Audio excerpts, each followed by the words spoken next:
Then we'll do the pledge, and if you would remain standing, we've got a couple moments of silence that we're going to observe. So, Councilman. Father, we ask you bestow wisdom on us through tonight's proceedings. Continue to please watch over us and our city every day. As always, we ask for the continued intercession of the most blessed Virgin Mary, and we ask for all of this through Jesus Christ our Lord. Amen. Amen. I pledge allegiance to the flag of the United States of America and to the republic for which it stands, one nation, under God, indivisible, with liberty and justice for all. We take great pride in all of the members of our community, but we lost a member that, I guess, yesterday, so Councilman Spicer. Yeah, if we could have a moment of silence for Rafael Ayala, which has got 4 Mexican restaurants in our community. And then we also take great pride in our public safety and obviously Back the Blue. Chief, we lost one of your colleagues south of here, so Chief, if you want to just acknowledge her. We did, and the law enforcement community is mourning the loss of Officer Felicia Carson, the Osage Beach Police Department, who was killed responding to assist one of her fellow officers with a vehicle pursuit. So if you just bow your head for a moment of silence.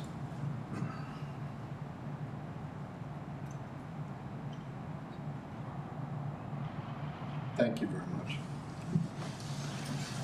Councilman, thank you, Chief. Thank you very much. All right, with that, we will go ahead and officially call the meeting to order, and we'll do roll call. Hollers. Present. Hazelton. Here. Joe. Here. Lester. Here. Michael. Here. Mealy. Present. Schwartz. Here. Spencer. Here. Spicer. Present. Young. Have a quorum. All right. Next item is adoption of the agenda. Any proposed changes to the agenda? Second. We have a motion and a second. All in favor? Say aye. Any opposed? All right. Takes us to item 4A, Big Brothers Big Sisters Month proclamation. We have a representative from Big Brothers Big Sisters. You want to come to the podium? Identify yourself, and you can bring as many as you like. The spokesperson comes. Yes, the spokesperson. All right, we're going to make the rest of them come up for the pictures. I think so. Hi, my name is Jessica Heaver. I'm the program director for Big Brothers Big Sisters, and thank you so much for having us here to celebrate our mission. Nationwide, it is Big Brothers Big Sisters Month, so organizations just like ours are doing just what we're doing tonight across the country. This year is special because our national organization is celebrating 120 years of service. So we've been mentoring kids for 120 years, which is pretty incredible. Locally, we've been mentoring kids for over 35 years, which is really important because we know that mentorship is one of the best tools that kids have to have positive outcomes in adulthood. So we're just very grateful that we have the opportunity to be in front of you guys. We are going to make a pitch. If anyone has it in their heart to consider being a mentor, this is probably the best time of the year to consider mentoring.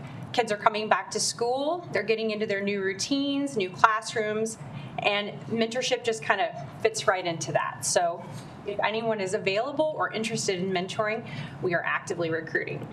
If that is not how you want to support our mission, we also have a fundraising event coming up. We have a chili cook-off and a cornhole tournament on October 2nd. So there's another way that you can support our organization. But again, thank you so much for having us here. We really appreciate it. And thank you again. Oh, stay there. I'll stay. Proclamation. I'll read the proclamation, then we'll get everyone down front.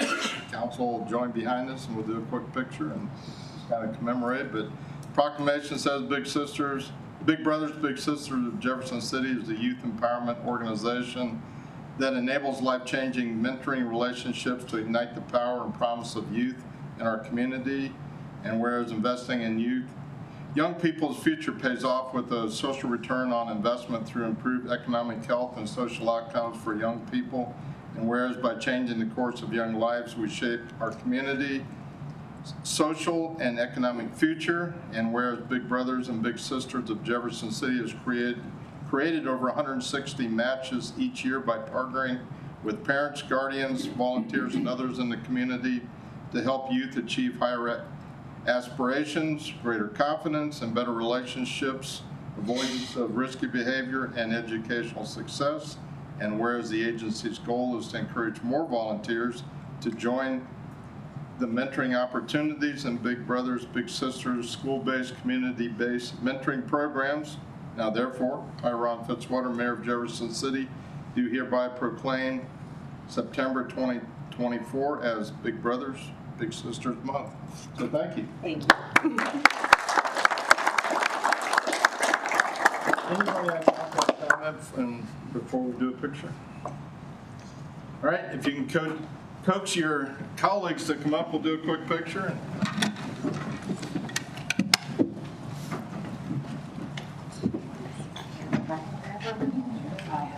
I'm sure Jeff will be in the back. I hope so. Stand behind you.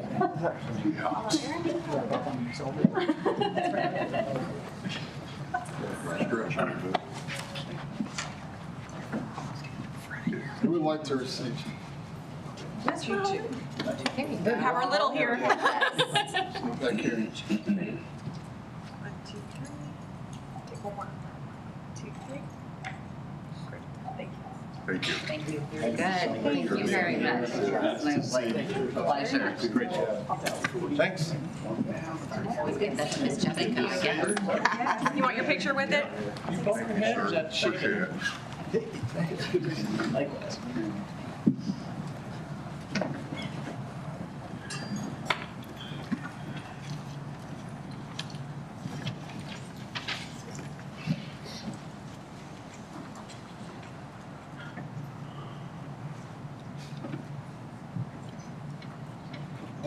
The next item 4B, is another opportunity to recognize a very important person in our community. And I'm going to turn it to Councilman Spencer real quick, and then I'm going to invite Dr. Hauser to come to the podium. But Councilman Spencer asked if we could make this recommendation. It didn't take me long to say yes. Thank you for doing that, Mayor. Mr. Hauser's had a long time contribution in the arts. Him and his wife have taught countless students. I would hate to even put a number, but I know that they're committed to teaching the next generation of music lovers. My daughter, in fact, got an opportunity to participate in the Jefferson City Symphony, and she was a freshman at the time at Capital City High School, got to be a part of the violin section.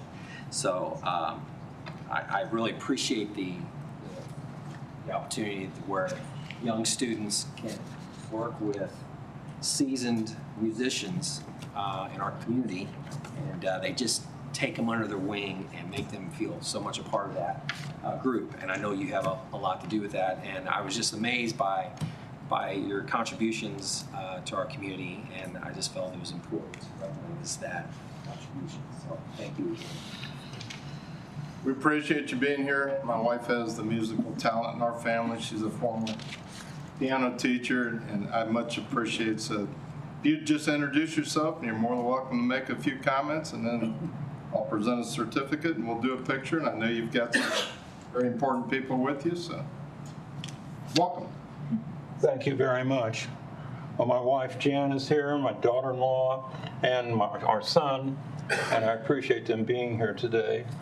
And it's been Jefferson City has been very kind to our family, and Lincoln University, where I was there for 30 years. And very, very grateful both to the university and to the city of Jefferson. They've been very supportive of our family. On some occasions, I had to be elsewhere, and my wife was taken under the wing by many people here while I was off doing music things. So thank you very much, and thank you for this moment this evening. And at 79 years of age, I'm grateful to be here standing before you. Thank you very much. Well, now we're happy to have the president of the university with us tonight to be able to celebrate. But essentially, the certificate of recognition, just as Mayor of Jefferson City, on behalf of the residents, it's our pleasure to to recognize Dr. Stephen Hauser for his contributions to Jefferson City. Dr. Hauser conducted the Jefferson City Symphony Orchestra for 12 years. Many local musicians have been featured in the annual Pops concert. Under his leadership, the concept of a children's concert with an instrumental petting zoo and youth dancers choreographed with music was developed. Dr. Hauser and the Jefferson City Symphony Orchestra collaborated with the Lincoln University Concert Series. We're so proud to have you in our community, and if you want to coax your family to come up, I'll come around, we'll do a quick picture, and we'll try to make it painless. Any council members, I know I called on Councilman Spencer, any council members have any comments you'd like to make? All right, we'll get you up here. Steve, good to see you.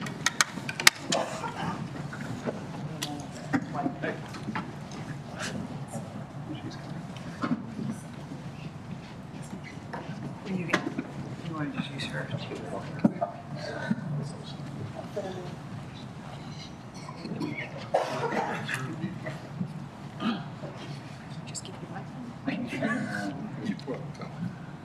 1, 2, 3. Councilman Spicer. Hold on, we got a couple more here. Okay, 1, 2, 3. Wanna do one more? 1, 2, 3. Awesome, thanks. Thank you very much. Thank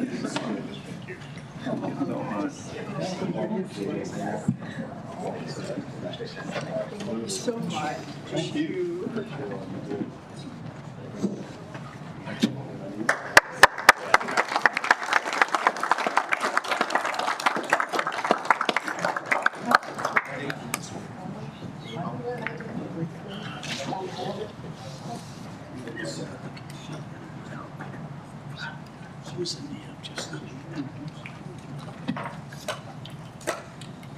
Yeah, thank you, Dr. Hauser. We've got one more certificate, kind of one of those bittersweet certificates.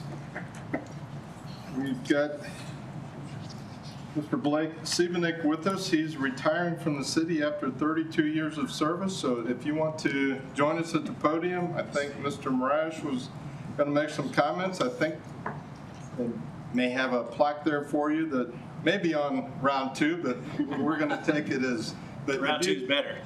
You would introduce yourself and just, you're welcome to make any comments you would like. Looks like you've got some special guests. So when we get done with that, I've got a certificate, and then we'll take a picture real quick. But thank you so much for your service to our city. Podium's yours. I just want to thank the city of Jefferson for the opportunity to work in all these years. I've met a lot of good people, made friends with many of them. Been challenging at times, but always rewarding. So I just want to thank you all for everything. If I could read something that. Absolutely. There were several of us gone when Blake ended up retiring. I was on vacation, so I had to phone it in to Blake, telling me wish him well. But I know several of us were gone. But his peers wrote a little something up for his reception, and I thought I'd just read it here if it's okay. And I'll paraphrase a little bit, but Blake's given over 31 years of service here at the city, and he will walk out with carrying much knowledge and experience, and we can replace in central maintenance. Find someone who work on anything from a weed eater to a plow truck, police cars, and fire trucks will be very difficult to find and replace. He's always positive. He brings a lot of positivity to central maintenance, not only with his city employees, but his vendors that he works with, delivery people, anybody who walks through the door. So a little known fact, if you want to know something that goes on at the city, you go down to central maintenance, they already know. Because everybody comes in, police, firemen, everybody comes in there. And guys like, Blake are always reading them, figuring out what their issues are. So you can find out a lot of information in central maintenance. He's genuine, he's kind, his work ethic, top notch. When we need 100%, Blake will put in 110 if he needs to. He's a person that everyone quickly desires to be his friend. Loves his family deeply, Tracy, Allison, Ella, and never shy to express that about his girls. He's proud of his ladies, and he talks highly of his parents, siblings, and other people who mean a lot to him. So I know they're here too. And on a personal note, when I moved to the city 22 years ago, I went out to look at a house to buy, and lo and behold, it was Blake's house. And that's how I met him. I hadn't been here very long, and I hadn't met him yet. So a little personal connection there. But I will miss Blake. And like I said, when we have these departmental luncheons or something like that, or get-togethers, I often sit near Blake and just chit-chat with him, and catch up on what the family's doing. Because back then, I think he had one little baby, and more on the way at the time. So I think they're probably here. So great to see them all. But yeah. All right. Any Councilman Spencer and then Councilman Allers? Blake was always the go-to guy on our rigs at the fire department, and just always did a fantastic job. We never had to take anything back for a second look or anything. Once he had his hands on it, it was going to be done right the first time. And Keith's the same way. Keith, I hope you don't have any plans to leave too soon, because we need good people like you as well. So that department is really unsung heroes. They're the first line of defense of keeping our apparatus, our police cars, snow plows, any service-oriented vehicles that we have. You guys, you gals, maybe, I don't know, but you keep them up and running, and you're going to be sorely missed, especially by me, because you're a quality person. So good luck to you in your future endeavors. Really appreciate you. I'd just like to echo what Councilman Spencer said about hearing the stories about your departure, you were a military guy and all that. And it says a lot about your character for the people who showed up to be with you tonight and all that. And I've known you from when in the old Taos eras, and your world famous sister and brother Todd. What a great family that you are, and very unassuming, very quiet, but yet very reliable and just a great family. So I just want to congratulate you on your retirement. All right. Well, Mr. Moresh, if you want to come we up. have a plaque, and we got several of public works employees here that you'll all come up here. Everyone's welcome. Come on, Sean. Stump's still there. Not stumpy. No. That's picture worthy. I'm still a part of the team. So you're going to come back. We'll talk. I'll give that to you. Make sure you set this picture to Bruce. Yeah, so- Larry, come up here with that plaque. I'll give that to you, And I'll just stand over here. Oh, you come up here.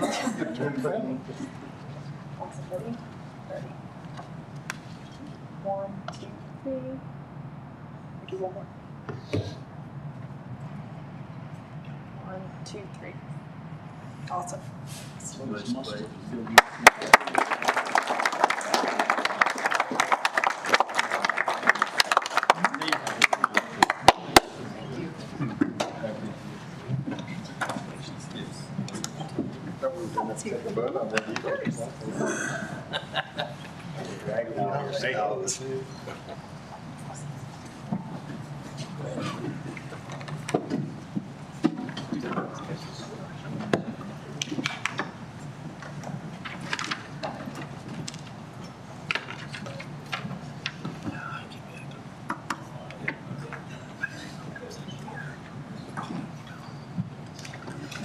We've got one more fun opportunity under this section, and then we'll get to Dr. Mosley, but we've got some scouts with us tonight. So if you want to come to the podium and tell us a little bit about yourself and introduce yourself and what troop you're with. So exciting to have you with us tonight.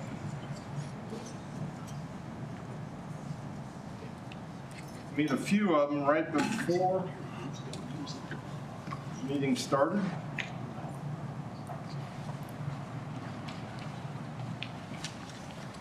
You want to just introduce yourself for folks at home? I don't know if you have a spokesperson or everyone's pointing. Looks like you've been nominated. We are Troop 10 here in Jeff City.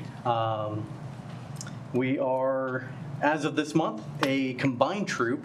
We have girls and boys.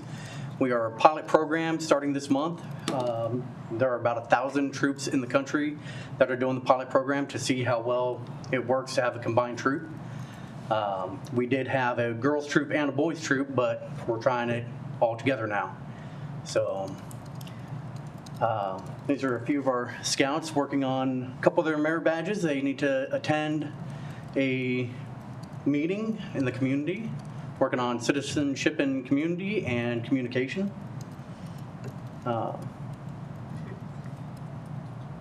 I'm Scott Sanning, the Scoutmaster for Troop 10. It's like you brought resources with you.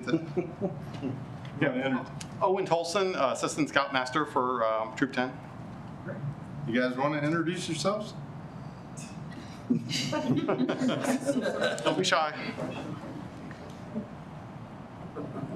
Hey. That's why we're working on the merit badges. I've been in that position.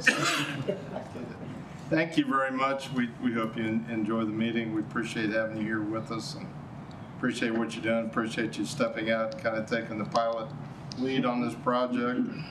We've got so many good youth in our community, so thank you very much for your dedication.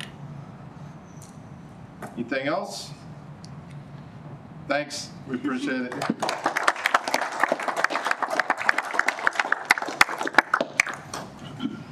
Right, it takes us to item 5, opportunity for public comment. We did not have anybody signed up. Item 6, public hearings. We have none tonight. Appointments by the mayor. Item 7, there are none tonight, which takes us to item 8, presentations from staff, consultants, and invited guests. Item 8A is our municipal judge, Scott Evans, and city prosecutor. Welcome. Thank you. You just identify yourself for our Happy to do folks so. at home. Thanks for being with us. Yes, my name is Scott Evans. I am the municipal judge here in Jefferson City. I'm Galen Carver, and I'm the city prosecutor here in Jefferson City. And I appreciate you guys' time. Everybody, I say you guys, there's all of the women are absent tonight, other than Ms. Donaldson. But we appreciate you, your time, letting us come and talk a little bit, and appreciate the work you guys do for the community as well. But we were asked to come and talk a little bit about the court. I think it's been a while since any of the representatives from the court were here. Certainly, it was pre my tenure, which was started 3.5 years ago. So we're happy to come, answer any questions that you all might have about the court. You know, we operate Wednesdays every week. We start at 8:30, usually done around 11:30 or so in the morning, and then start back up at 1 with our afternoon obligations there. And we're there every week. Anyone is more than welcome to come, pop in, observe if you'd like.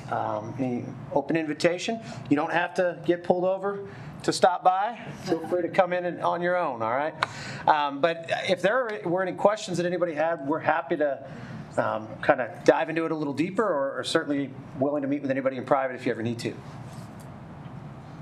Councilman Allers. I got to thank you all for coming, first of all, and I was going to ask you how Dan was doing, but I get to see him every once in a while, or I get to talk to him every once in a while. I kind of initiated something about this. I was just kind of curious about, is there any new trends? You know, we don't hear a lot. I don't see a lot in the paper and hear a lot of different trends, but, you know, as your judge and the prosecutor, is there anything on the weed maybe that we're not seeing or we need to look at differently, or some things like that are happening in the community? Because sometimes what you all do is focused, and that from us we get a wide variety of things that we're dealing with, the sewer and blah, blah, blah. But yeah, just wanted to know if there's things that, you know, that may be happening out there that we need to be made more aware of and all that.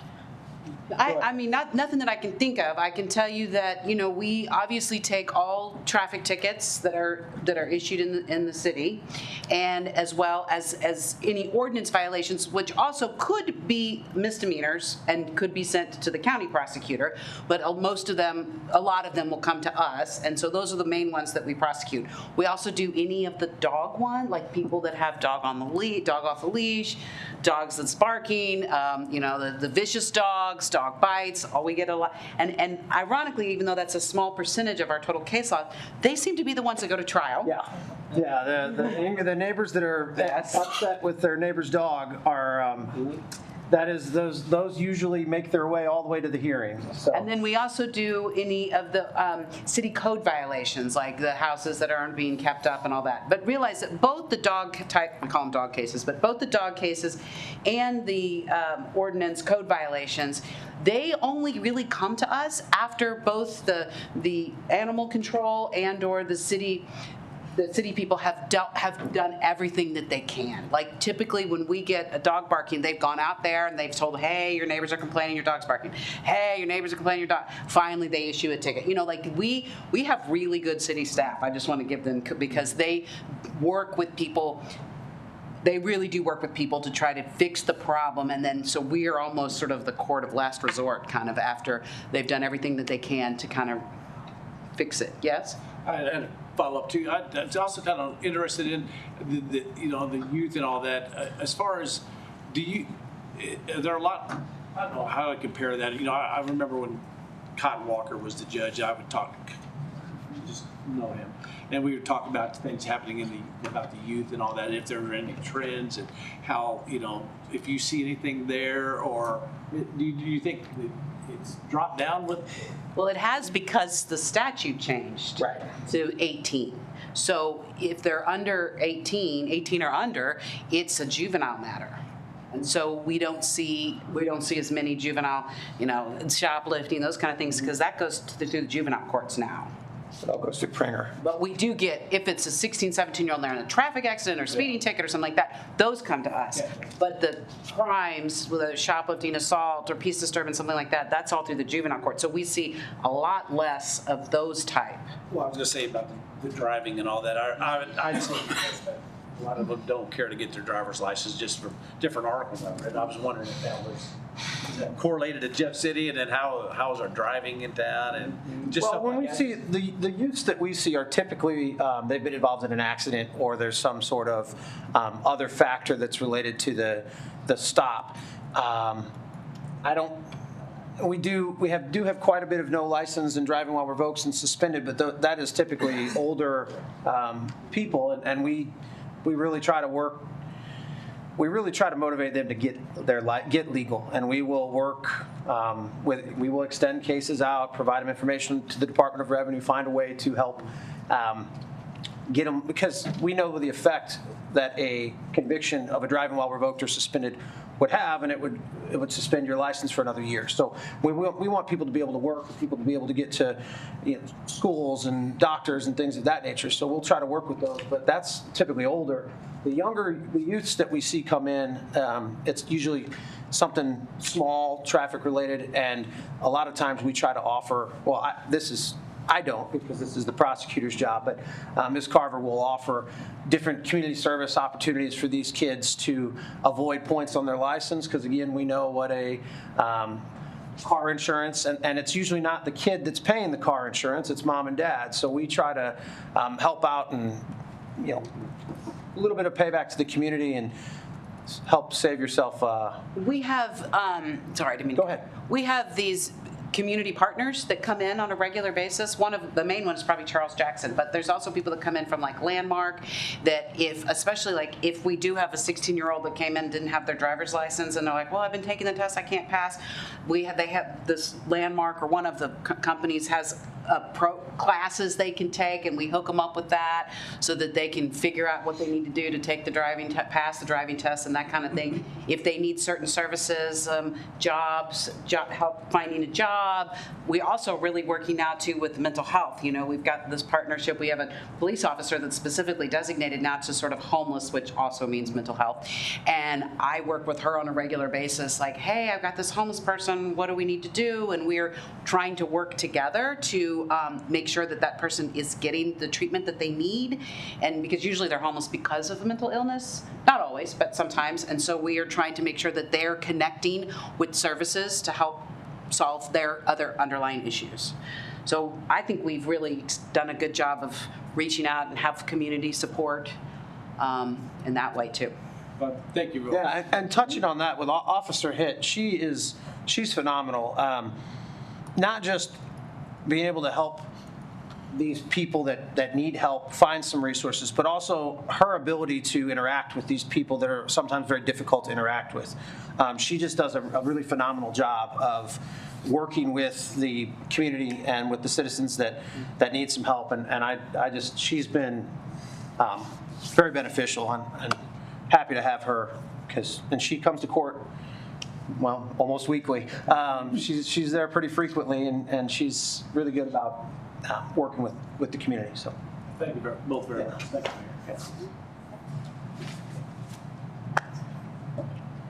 Mayor. Thank you, sir. I just have 2 questions. So as a municipal court, what is your biggest challenge? And the second one is, what could we do to make things better or easier for you? Okay, that one I can answer, and it's going to involve Mr. Molman here. We have some ordinances that are not in compliance with Supreme Court regulations and statutes, and I do not follow the ordinance in that regard. I follow the Supreme Court's directive on things. So the one thing that the council could do that would benefit our court is just a little bit of housekeeping and cleaning up some language. It's not... It's some of it's related to maximum fine offenses or what qualifies for certain categories, and it's not because anybody did anything wrong with the ordinance at the time. It's just because there's been an evolution with the Supreme Court and guidelines that the courts have. So just a little bit of housekeeping to clean that up. That's probably one of the best things that would benefit us. I really try not to ask you all to do anything. You're plenty busy with things that are way more important than that. But let's see, what was the first question? The biggest challenge? Biggest challenge? Oh, well, that's because we're in compliance. Like, we follow the Senate Bill 5 mandates and Missouri Supreme Court rules regarding municipal court. So we're not doing anything in violation. It's just that sometimes it doesn't match what the ordinance says. That's the language, I get it. Yeah. I would say one of the biggest challenges sometimes it's collection. A lot of people are not able to pay whatever their fine is in full the day that they plead guilty or found guilty of so we have payment plans, and I really try to hold people's feet to the water of 6 months or less on things. Sometimes that's a struggle. Sometimes it's because they had a number of cases, and a lot of times they're old, maybe from 4 years ago, that they're just now getting resolved. So the number can add up in some people's case, but also sometimes they just can't afford. They've got their kids and their rent and things of that nature. So with you and them, it's a cycle of my option is then they go to jail, and what does that solve for collecting what they need to pay? So that is one of our biggest challenges. I think for the most part, we do a really good job of collecting, and I think the numbers that I've seen indicate that people, for the most part, are doing a really good job of paying what they're fined. But that's sometimes one of the biggest challenges. People simply unable to pay as quickly as I would like them to. Councilman Mealy. Thank you, Mayor. I just wanted to thank you both. Every time I've reached out with a question, I've had a great conversation, so really appreciate it. Anytime. Thanks for being here. Thank you all. Thank you. All right. No picture? We can do a picture if you like a picture. Most people don't request that. I know Councilman Allers likes to blade, so if you like a picture. All right, we're going to jump to 4B. I'm so excited to have Dr. Mosley, and he's got some guests with him. We talked about this. School is back. The Blue Tigers are back. So, Doctor? Well, good evening. I'm going to... You introduce your guests. Yeah, please appreciate that. I'm going to introduce senior student curator Nia Walker from Kansas City. She'll be graduating in December. So we're hoping we can talk her into getting a master's degree so she can stick around with us for a little bit longer. But she's going to give a few updates, and then if I'm not too shy like these guys, I'll follow up. Yes. Welcome. Thanks for being here. Thank you for having me. So like Dr. Mosley said, my name is Nia Walker. I'm the student curator on our board of curators, and just some things that's been going around on campus is classes have started. there are some of our football and soccer, some of our sports have been starting into their season. And then also going on at SGA, which is our student government organization. We have organized some different events regarding politics because, as you know, it's the election year. And we're also hosting a voter registration day on September 13th. So I'm really looking forward to that. So that's all I have. And I'll follow up with a little bit more. I am darn proud and excited. With the start of the school year, enrollment is up.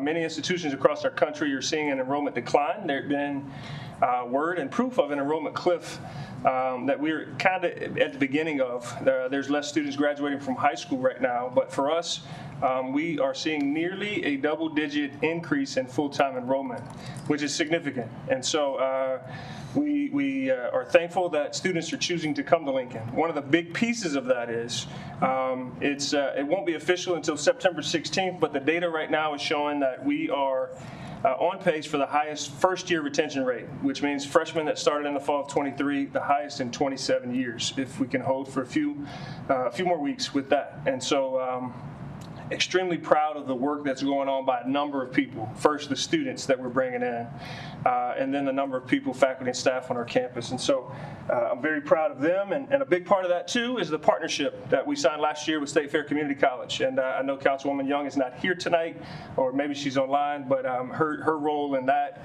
has been instrumental in increasing the number of students that are attending classes on our campus through State Fair Community College. And we see that as a partnership that's going to long-term benefit the institution as State Fair helps students get prepared to take classes at Lincoln University. The next thing is housing on campus is nearly full. For where we're at right now, we are in the process of renovating our tallest residence hall, Dawson Hall, and renovations are taking place and things are moving well. We won't open that facility until next year this time. We hope to get keys to it turned over to us in June and prepare for the fall of 25 with that building. We are above where we were last year in student housing. Today, we cut the ribbon on the Future Blue Tiger Teen Center, thanks to the community that came out. The Boys and Girls Club and Lincoln University have a longstanding partnership, and so that facility is right by campus, thanks to the help of Central Bank. There's been some work there. I'm sure you can read about it in the paper tomorrow, but a great space. They said they already had 70 teens signed up to attend on a daily basis there. To the city, thank you for your commitment for the Health and Security Sciences Institute. If you remember, you all committed $500,000 from your ARPA funding. We are going to do a ribbon cutting likely towards the end of September, beginning of October. As soon as that official date is set, we will make sure that all of you are aware and that you are invited to attend, and we appreciate the continued support for that. Homecoming is October 5th, and so I don't think there's another council meeting for us to attend prior to that. So we hope that the community turns out in a big show of Blue Tiger support. We will have the parade that Saturday morning, the game that Saturday afternoon. And lastly, just some thank yous. None of this would be possible. I speak to people, Dr. Hauser, when he came in, as we were waiting for you guys to finish your pre-board meeting, just talked about the commitment of the city and the university working together. And there's two gentlemen here tonight, Chief Schofield, Chief Wilde. Thank you for your partnership with the university. We appreciate any time that we need to call on you all, we can do so. We are fortunate at the university to have Chief Gary Hill, who's now newly minted Dr. Chief Gary Hill, and we're very proud of him, and we appreciate the relationship that you all have with our campus. Aaron Griffith with Parks, we brought back baseball. We will be playing baseball this year at Vivian Field, and so I thank the Parks Commission for their support of Lincoln, as well as I'm thankful for the JC School District Superintendent, Brian McGraw. We play soccer. We're going to need to construct a regulation soccer field. You can look at Reed Stadium and see soccer lines, but the field is too narrow to play collegiate soccer, and we don't want to mess up the track because we're 14-time national champions in track, and so that's not going to go anywhere. And so our goal is to construct a soccer field over the next couple of years with the help of some resources that we are sure we're going to find around this community and throughout Blue Tiger Nation. And so we'll continue to work on that project. But JC is letting us play at Jefferson City High School. And so we added approximately 85 new students between men's and women's soccer. And so that's a big deal. And then thank you to you all. We appreciate the opportunity to share what's going on at Lincoln. We believe it's a great time to be a Blue Tiger. We think a number of people are excited about it, and we are challenging our folks right now, even as we sit here in September of this year, to try to have one of the largest classes that we've had at Lincoln as we get back into the new space next year. So keep up with the news. We're adding a number of degree programs, master's degrees that we think many of the city employees may benefit from. And so if you ever have any questions, please don't hesitate to reach out to the institution, myself personally, and we'll be happy to answer those. I'm happy to answer any questions, and I don't care to take a picture. All right, well, we're so proud of our hometown university, and we're excited about everything that's going on, the new facilities and all the work that you've done, so thank you. I'm sure there's nobody in this room, but if someone wanted to belong to the Blue Tiger Athletic Club, they could probably contact Mr. Stan Horn. Stan Horn. Other individuals. And yeah, there's a number. Going to Columbia for a football game. Well, you know, you can. I believe they have. Mizzou has 3 straight home games remaining. Their second one, the second week of September, is our first home game. I think Mizzou's scheduled at 11:45. You can go up to Columbia. Don't overindulge and have too much fun. Don't overindulge in fun, but it's because you can come back to Jefferson City, and I think we have a 6 o'clock kickoff that night, so you can double up on your football that day before the Chiefs play on Sunday, and you know that's like every Sunday national holiday around here. So, but no, we would appreciate support for the athletic club. But again, in my role now, I get to talk about more than athletics, and athletics is a part of it. But there's a number of things that you can get involved with in at the university, and so we welcome your participation. Thank you. Anything else besides athletics? Get me in trouble. Yeah, just an update. So the funding agreement from the city on the health sciences building will be before the administration committee tomorrow morning. All right.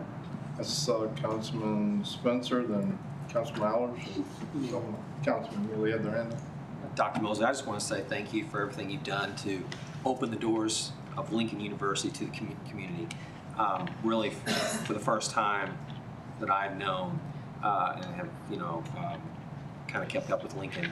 I was a student at Lincoln for 2 weeks, but that's something. Well, it is impressive, but some unfortunate circumstances happen. But those things do happen. But I just want to again thank you very much for your passion and commitment, not only to Lincoln University but to this community, and I hope that we've shown that in kind to you as well. You and your staff have really changed the atmosphere, the energy level at that university, and it probably entails with some of your former skill set with being a motivating coach, but I know you bring that passion to your role. So again, thank you for everything you're doing for our Thank you. Councilman Miller. Yeah, thanks. I just wanted to say I'm happy to be a Blue Tiger. That's right. Third semester here, and don't undersell your campus. Your all's campus looks great right now.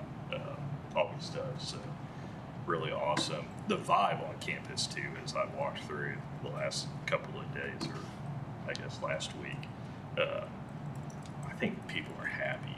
People seem excited. So there's a really good vibe when I'm walking around. I appreciate you saying that, and if you haven't driven Chestnut Street lately, I ask that you do that, because in the spring we cut the ribbon on a flag display that represents flags from each of the now 37 countries that are represented on our campus.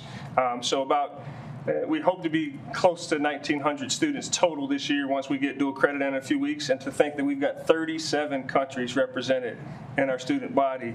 But I think it's a beautiful display of diversity, and we want every one of those students and everyone in general to feel welcome on our campus. So thank you for mentioning that. Absolutely. And I'm in a GIS class this semester, and with Professor Sampson Tesfaye, and 2 weeks in, and it's an awesome class. So I'm looking forward. Well, I'm glad you're in that class and I'm not. I don't have to take those tests, but that's a good thing. But good luck. I enjoy seeing you walking around campus. I see you floating around from time to time. Any other questions? Thank you so much. Thank you for being here. We will invite you back, and thanks for joining us. We're going to do our best to keep you here in town. So. Oh yeah, oh yeah. And I'm just going to tell those young men, I was shy at one point, but that left out. And the more you do this, the better you'll get at it. Don't be putting your head down right now, okay? Because the more you do this, the better you'll be. Thank you, guys and girls. Thank you. All right.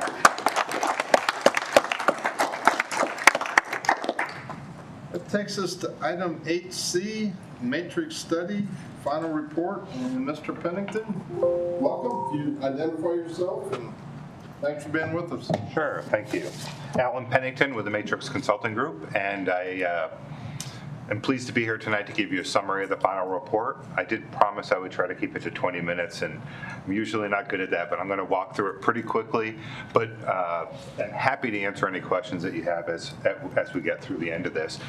As an introductory point, yes. If I could just interrupt. If we could allow Mr. Pennington to go through the presentation, and then we'll entertain, as he indicated, the questions, but we'll try to keep some consistency. We'll try to hold the questions till you're done. Okay, thanks. I did want to just give some context to the presentation.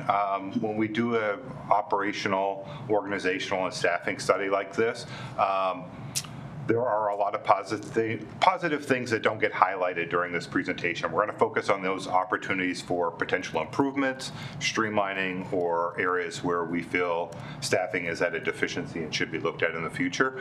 Having said that, while we're going to focus on those, please read all of the positive things that are in the report, look at the best practices and some of the other things that have been highlighted as key strengths. I think it's important to keep that in mind, especially over the last year. As we started this project last fall, there was a lot of trepidation from some staff, and it took some coaxing to get involvement early on, and I think we developed a good relationship and got some good feedback from that. But having said that, it still does focus mainly on the improvements. So there are 5 key phases in our methodology we use, and I'm just going to summarize these real quickly. We did what we call a current state assessment, which is documenting how the structure for Jefferson City is currently structured, staffed, resourced, and where appropriate, what the workload and service levels are. That's to make sure that my project team and our recommendations analysis are based upon your unique organization and not the dozens or hundreds of other communities that we've worked for. Every community is unique based upon the policies and budgets that are established. During that current state is when we did most of our data collection and initial staff interviews. There were approximately 42 individual interviews across the departments in the first phase. Ranging from department heads down to mid-management, lower management. Later on in the project, other individuals had opportunities for input and discussions with us. So that current state was just to document existing processes. We then moved into the employee survey, where every employee received an invitation to complete an anonymous survey. We ended up with a total of 266 responses, and I'll give you a few highlights of those in a minute. That's a pretty good response rate for a survey of this type. We generally like to see something over 50%. And we had a good mix between frontline staff and managerial and supervisory staff. As I recall, it was 101 manager supervisors who responded, and the rest were frontline staff. After this, we moved into what we call the best practices and comparative. So we looked at some other comparably sized communities in Missouri to look at organizational structure and staffing. Quite frankly, benchmarking of that type isn't as illustrative as most people would like it to be, because it really depends upon the policy decisions made for staffing. So we also use what we call the best practices, where we evaluate each department against best practices in the industry, prevailing practices in other high-performing, well-performing municipal organizations that we've worked with over the years. And we basically use this as an approach to screen for issues. Is it a current strength in the organization, or is it a potential opportunity for improvement? And where it's a strength, we don't spend a lot of time. We note that and move on. And there are a lot of strengths. That's what I was alluding to. And then where there are opportunities, that's where we look for potential recommendations. Those two things combined gave us the ability then to move into the analytical phase where we looked at options for increasing efficiency or effectiveness, identifying critical staffing needs. This study was designed to be a broader look, not just how do we become the highest performing organization, but taking into account your constraints, financial resources and others. And then we got to the final report. So a few key themes to put the recommendations in context. Overall, I would say in many cases the city is more reactionary than proactive in their service delivery. And that's not necessarily through lack of understanding of the issues or desire. It's staffing issues, it's workload, it's a variety of reasons. But it is more reactive than proactive, and data can be used much more effectively. Strong focus on customer service throughout the organization and responsiveness, even to the detriment of service delivery. I think sometimes staff are too quick to respond to comments they get from all of you up here, from the citizens. They want to be responsive, and things that are planned or known or should be done get pushed to the side while they deal with that what they view as a higher priority issue. And while that's important, it's also detrimental to their effectiveness. There are some opportunities for greater interdepartmental coordination. And I guess one other highlight I'll put out there on the beginning. Remember, at the time that we were doing this study, there had been recently a change in the administration here. New city administrator started, some changes in some key positions elsewhere in the organization. So there was a lot of stuff we heard anecdotally that had to do with people who are no longer here. So we take that in, we listen to it, we look at how things are operating while we're observing it. Many things have changed, and there's a lot of positive things that have been put in place. So I just want you to keep that in mind in terms of this isn't a static piece. Staffing levels generally are appropriate across most of the functional areas. However, there are areas where it's not aligned with service expectations. If there are service expectations established, and we'll talk about that. There are some areas where high turnover and high vacancy rates are significantly impacting service delivery. And the competitive labor market is having issues on the recruitment and retention component of that. Technology in place our department. In many cases, if we were to say, do you have this type of functionality available, we would say yes, the system's there, it's been acquired or implemented, but it's not fully utilized and it's not well integrated.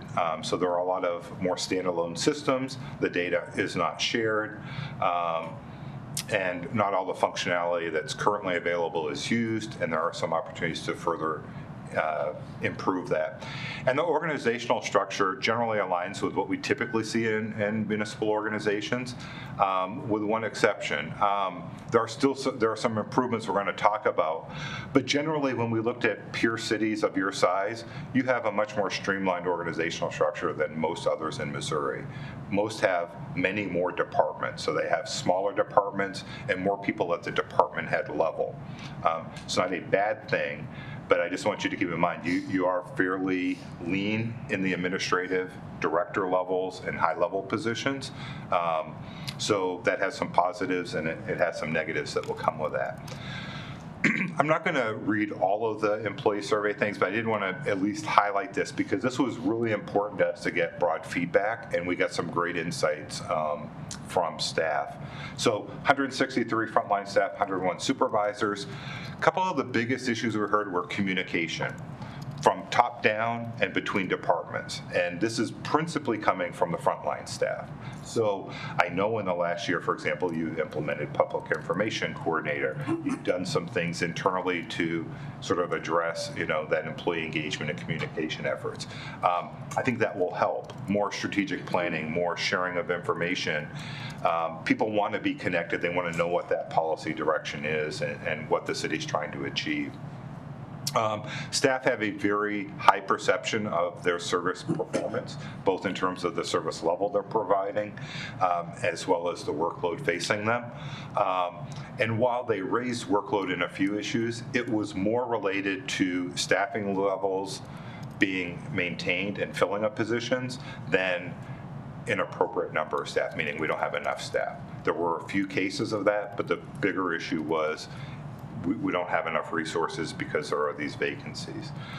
The biggest issue they raised was wages and competitiveness in terms of the recruitment process.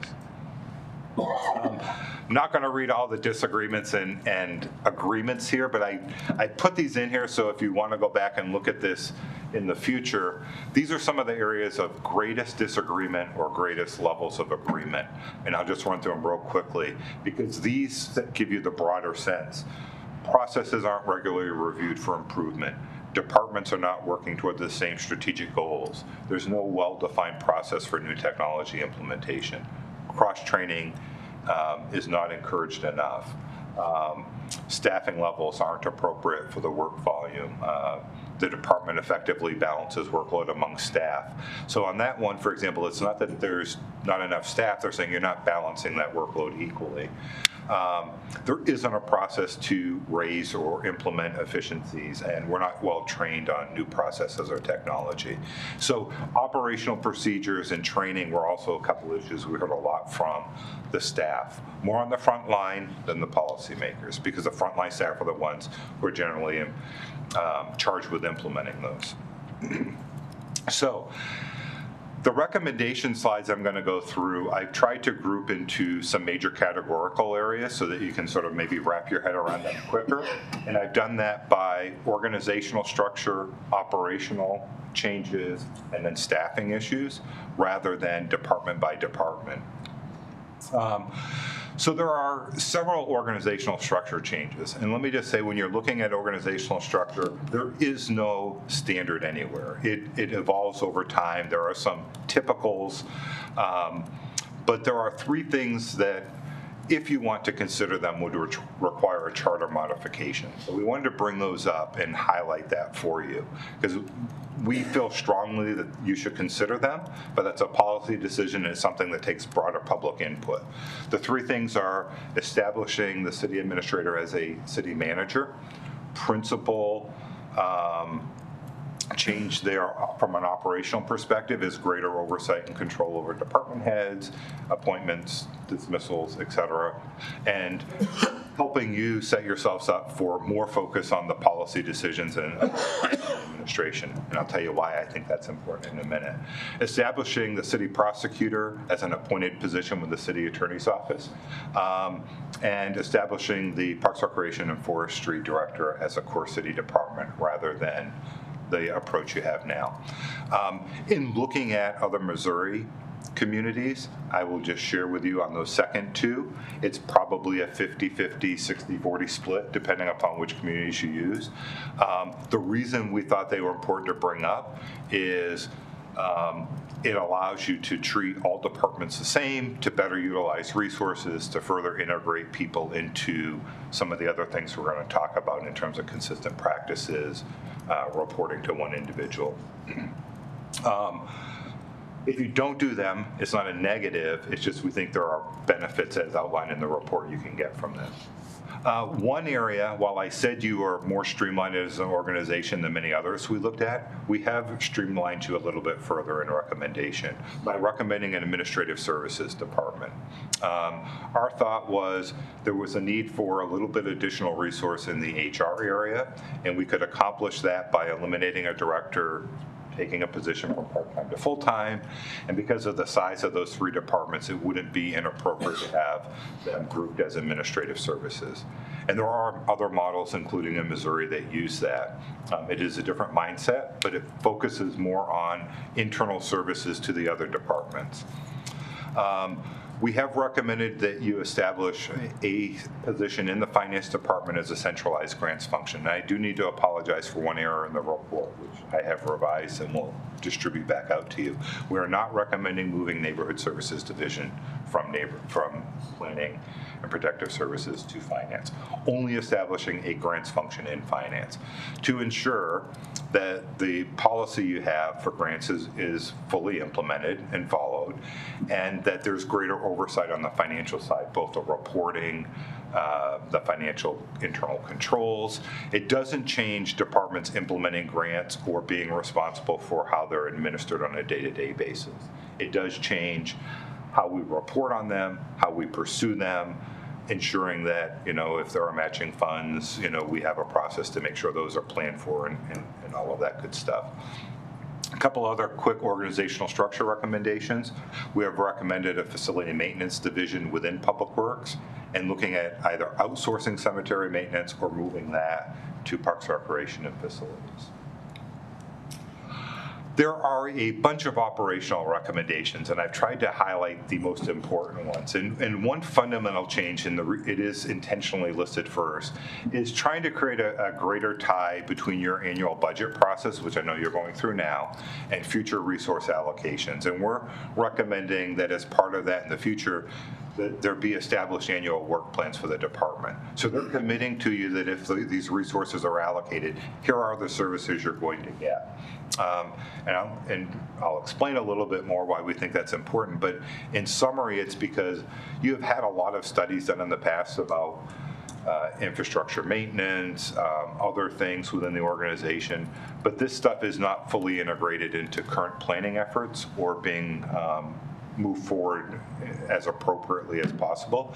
There isn't adopted performance standards in many of the departments to highlight what is a service I should expect, whether that's what's the recruitment time frame if I'm an internal department that I should expect from HR, or what's a standard review time for a permit plan review, and what should I expect staff to respond. So we are talking about having those performance standards adopted, and that would go into these annual work plans. And it helps level set with you as you're making those key policies, what you can expect to get from the departments in the coming year. We have talked about strengthening the long-term financial planning. Again, not that you're not doing it, but strengthening it. More of a 10-year financial plan on the broad revenue and expenditure projections. A more fully developed 5-year CIP. You have a great start there, but the one or two areas where it's lacking is it does not include everything that is known about your infrastructure or maintenance needs, so it's not incorporated into the plan so that it's presented to you to show you the big picture. There's a need for a comprehensive vehicle replacement plan and program. We think there's some cost savings to be achieved there, as well as better replacement cycles, and looking at some funding alternatives for public works investments. I mentioned a little bit about the technology. The most critical thing, and it shows up in a later review for technology, is having an annual long-term IT plan. What is the work plan for IT for the coming year? They need to be critical in supporting departments in implementing and using that technology. Staff or departments are looking for greater training on that, but they haven't been always involved in the decision-making on the technology that's implemented. And that's led to things where Springbook, RecTrack aren't fully integrated, and there will always be some issues with that because of the two technologies, but they could be better utilized. And SmartGov, which is on the permitting side, needs to be more fully utilized for all online permitting, electronic permitting, but also better data integration between the systems. Electronic timekeeping can be enhanced in some divisions and departments, fully implementing electronic plan reviews, and most critically, a need for an asset management software and maintenance planning to better project your capital investment needs and manage your workload. So there's a lot of data points that we're talking about here, and what we're trying to set you up for is to be successful as a data-driven organization. Departments have a lot of data, it's just not being used, or they don't have the resources to pull out the data and analyze what they have in place. So keep that in the back of your head. I talked about adopting performance targets. This is something that can be developed over time. There is good data already. We've shared, especially in the fire and police sections of the report, some analysis on response times and proactivity, which are a couple good measures for those two public safety areas. But similarly for planning, HR, Parks and Rec, there need to be some of those key performance indicators in there. And many areas, I don't want to highlight any particular department because there are many of them, but operational manuals need to be developed and updated to provide the direction needed to staff. Couple of comprehensive training programs that are needed. One is for supervisory training. So all supervisors should be provided that upon appointment or shortly thereafter in ongoing training, sexual harassment, workplace violence, those types of things you need for regulatory compliance. And employees are looking for additional training, mainly, as I said, in the technology side. There's a few areas where we think it would allow you to better improve on some of the things you've already started, communications and other employee engagement stuff you've been doing. Consistent conduct of exit interviews. I know in the last 6 months that's been a big focus. Historically, that's not been enough focus on that. Critical to know what your employees are thinking. More timely and comprehensive completion of employee evaluations. Employee recognition programs, and again, enhancing the public information efforts citywide for consistency. So that new position you recently implemented, a great start. Going from 0 to 1 is really positive. I will tell you, in many other communities, it's a lot more than that. So you have to walk before you can run. And I think it's really important to help bring a consistent voice in with how you're talking about the city and how we're engaging with people. So some critical staffing recommendations, and I say critical because we understood in talking with staff and going through this, you don't have a lot of extra money sitting over here to just become the best of the best overnight and just add a lot of staff resources. It's a very conservative community council. You're trying to do the best you can with what's reasonable. So we've tried to tie these to certain policy decisions, and if that's not clear enough, we'll try to make it clearer for you. If you go with the annual work plans and performance metrics, you're going to need a data analyst position, and we're recommending a management analyst position in the city administrator's office. There currently isn't the resources in the departments to do that effectively. There also isn't any resource other than the city administrator in that office to provide support to that for special studies or evaluations. If the administrative services department is established, we're recommending that you look in the future years at an additional accounting position to cover some of that changes. Adding a grants position. Longer term, looking at 3-person crews as a minimum staffing for ladder companies in the fire department, principally for effectiveness on scene activities, given the response rates that are currently above industry standards, to ensure that you have enough staff there to be effective when needed. A couple of sergeant positions, longer term, in criminal investigations, property and evidence. An animal control officer, and looking at an assistant public works director over operations. I didn't quite keep it to 20, and that's a lot I've thrown at you. So 2 things. I am willing to answer and talk about any of the recommendations in there, but I also want to share that's a lot to get with not many days to review. We do still have some funds that have not been utilized in the contract, where if you need a second discussion, a workshop session, clarifications, that is available to you at any point.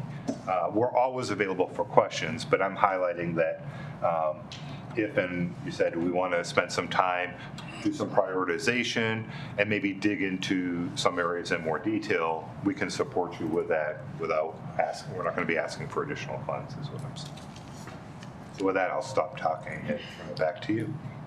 Well, I appreciate your presentation. I spend a fair amount of time in my other life at the Capitol, and we kind of refer to that as the sausage-making process. But hopefully at the end of the process, you come out with a product that represents your constituents, your members. And I think you've done an amazing job with the challenges that we had. And, with the changeover, it was, we kind of held you back. You took some arrows for that. I apologize. But, I think the time that has been allotted to this project has come up with a report. I spent a fair amount of time over the weekend, and again today going through. There's a lot of things I flagged, and I think you've done an amazing job. Council was kind of proactive. Last year, we added the public information position, which has, I think leads into some of the recommendations that you've made. Councilman Schwartz has kind of retooled our budgeting process, which I think leads into some of the recommendations. So, I think we, good luck or bad luck, have anticipated some of the things that we had anticipated. There's things in here that I didn't anticipate. The city manager and city administrator, still not sure I understand the difference between the two, but I like the things that I read. The exciting thing about this is it was a citizens group led by one of our council members that kind of come up and said, we need to take a look at this city. So Councilman Spencer has asked to make a few preliminary comments because he kind of worked with that citizens group that led into the report that we have in front of us today. Council was generous to move some of our ARPA dollars to help us fund this project, but I think we went into overdrive about 15 months ago, and we've done a great job of putting a document in front of us that I think helps us take this city to where many of us would like to see it go. So with that, I'll allow Councilman, since he has spent so much time on this project, and then we'll open it up to other council members that have questions or comments. So Councilman Spencer. Thank you. First off, thank you for the finished products from Matrix. I know there were some here that questioned the timing and the biggest boondoggle that he's seen on council. But I think it's a product because you were focused on quality instead of being held to a timetable.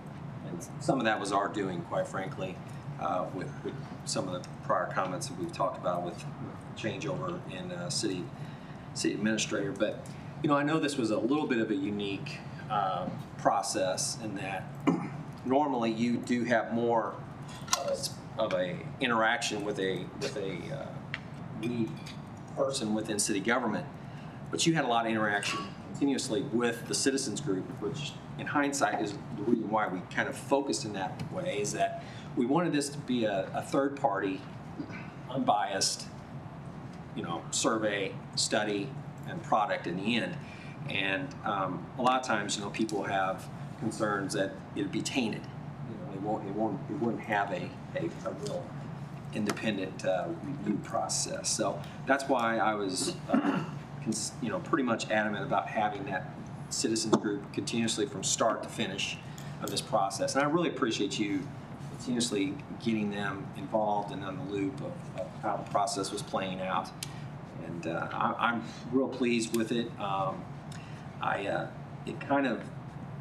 results kind of hit what I thought they would be, and that is the city of Jefferson has always been known to do more with less, and that component mainly is with staff.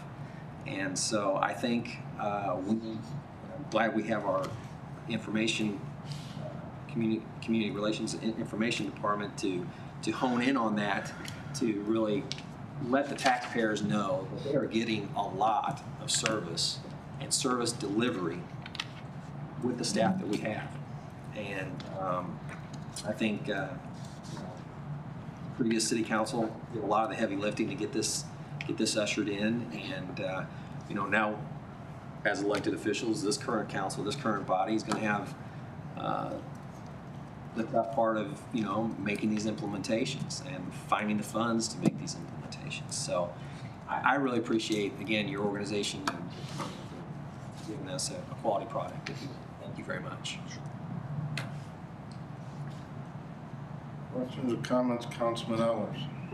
It's kind of a mixture of both the grant writing and we do a lot of that in this city, to go out and look for money and all that stuff. And part of that would be to centralize a coordinator under maybe the finance person that would be looking at all the departments, because I know the chief of police and Chief Schofield, they have people with them that help them look for grants and all that, but then to stay on top of the administrative side of it, are we collecting, are we reporting and all that stuff. And I think maybe something for us to look at is an additional Because we do a lot of cooperative. I don't know how many other cities do it with our county as we do, but we, this asset sales tax, we do a lot of cooperative agreements and grants are looking for all that stuff. So maybe, some more down the line, we can talk with the county on partnering with adding a grant, maybe 1 or 2 positions in that, since we do cooperative projects. And so I was kind of curious when that came up, that I saw that was, and I was a focus you found on that.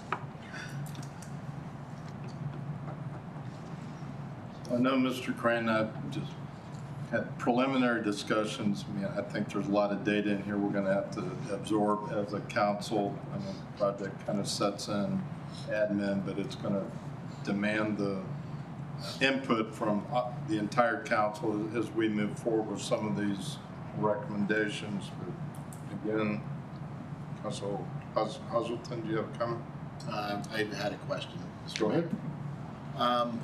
So one thing that I am curious about first off, thank you for going over literally everything in the city, because it's a lot of employees. It's a charter city, and charter cities are weird.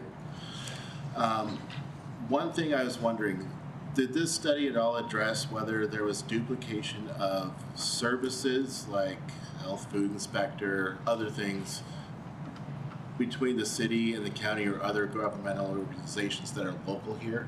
Are we doing double work for the public, basically? It was not a primary focus of the study. It was really an internal focus on the city of Jefferson and the services you're providing. I think there are some references in there in a couple areas. There are opportunities from a much broader perspective to look at regionalization of some services. You mentioned the grants as one. We didn't focus on that. I mean, it's hard for a position to share. In this case, we think for that position, for example, I think you definitely need a dedicated person internally to do that. If you want to do a broader group, yes.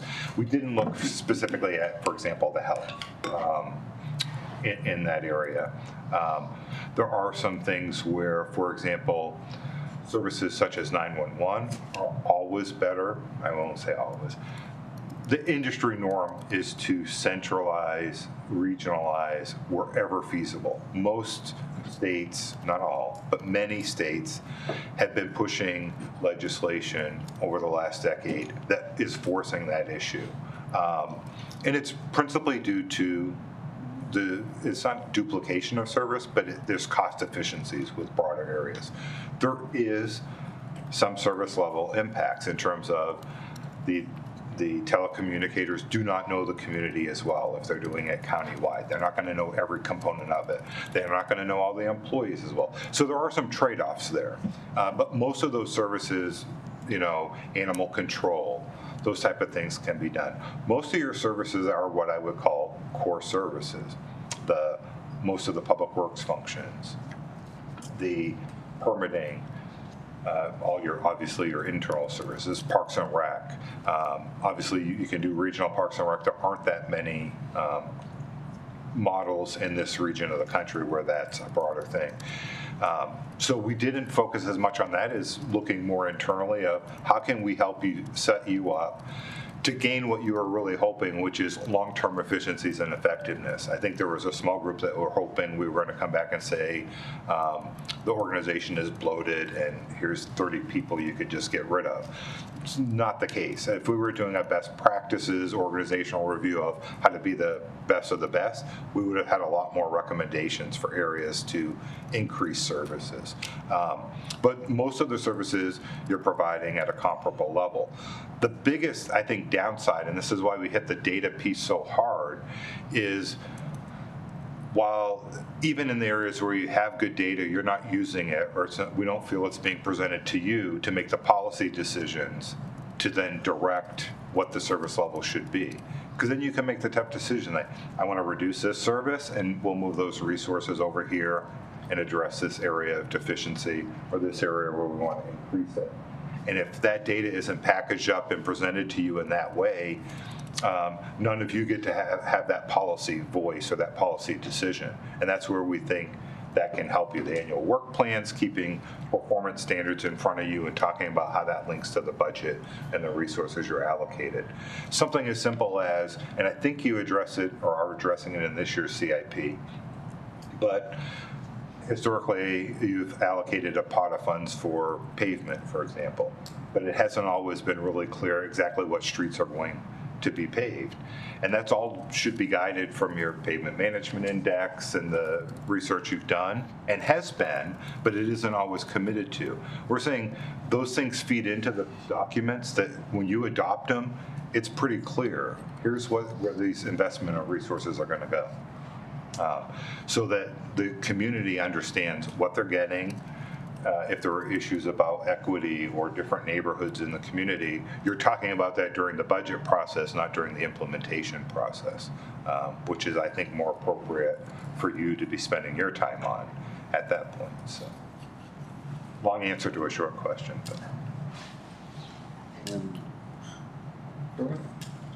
So also, with full implementation of these recommendations, do you have any quantifiable benefits such as time saved, efficiency increased, citizens served, money saved?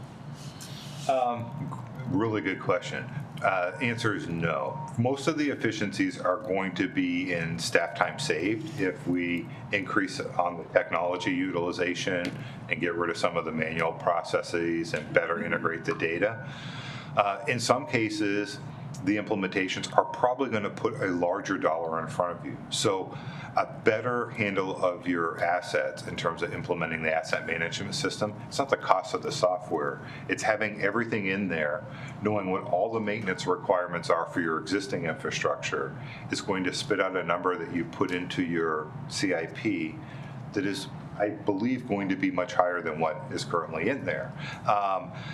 And that's scary, but it's the only way you can make policy decisions about what you should be doing. Should we be looking at other revenue sources? Do we need to look at offloading infrastructure or changing our approach? That's how we get you to focus on the tough decisions and leave staff with the easier ones of implementation. I say that only in jest, but that's really what we're trying to set this organization up for, is they're feeding you the data to help you make the best decisions you can.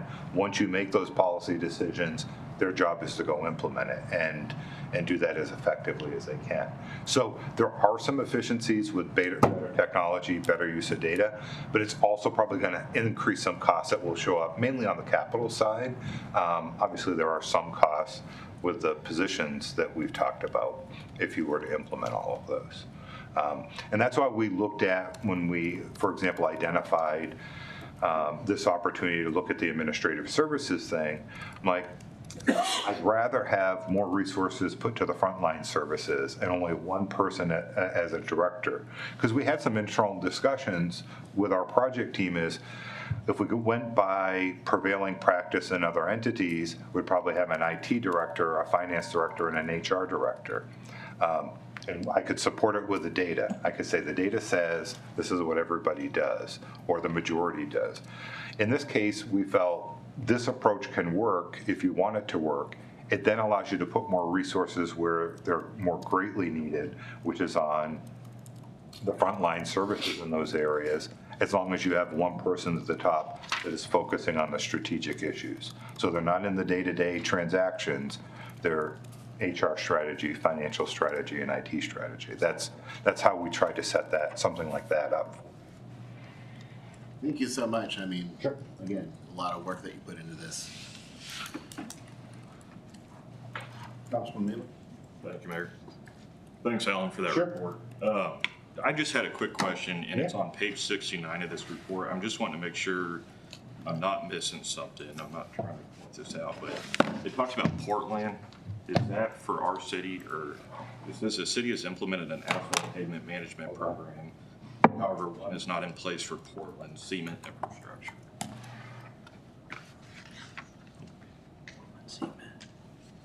One second, I'll pull my computer out. I think he's referencing concrete streets.